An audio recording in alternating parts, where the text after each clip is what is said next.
Hi friends, this is Dodda vlogs.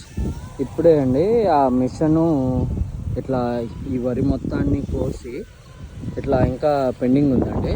ఇట్లా ఈ మొత్తాన్ని ఇట్లా రౌండ్గా కోసి ఫుల్గా ఆ ట్యాంక్ అనేది ఫుల్ అయినప్పుడు ఇట్లా ఈ ట్రాక్టర్లోకి డంప్ చేస్తారు.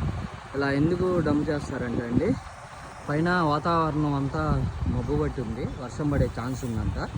సో అదిగాక ఈ మళ్ళీ నెక్స్ట్ పంటకి రెడీ చేసుకోవాలి కదండి. ఈ పైన ఉన్న చుట్టుపక్కల ఉన్న చేలోళ్ళు మొత్తం వాటర్ వేస్తారని చెప్పి ఇట్లా ఇంటికి ఇట్లా డంప్ చేసుకొని ట్రాక్టర్లో ఇంటి దగ్గరికి పెట్టుకొని అక్కడ ఆరబెట్టుకొని అమ్ముకోవాలంటే అమ్ముకుంటారండి. లేకపోతే ఇట్లా స్టోర్ చేసుకొని వాళ్ళ గూడాల్లో పెట్టుకుంటారు అన్నమాట. ఓకేనా? ఇదండి రైతు కష్టాలు. చూడండి ఎన్ని ఉంటాయో.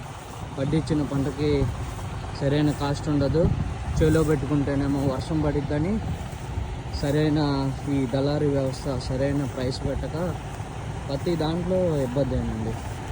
చూసారా ఇట్లా ఇన్ని రైతు కష్టాలు ఉంటాయండి. ఇట్లా ఇది హార్వెస్టింగ్ వరి కోసేది. సో ఇదండి, please do share and subscribe.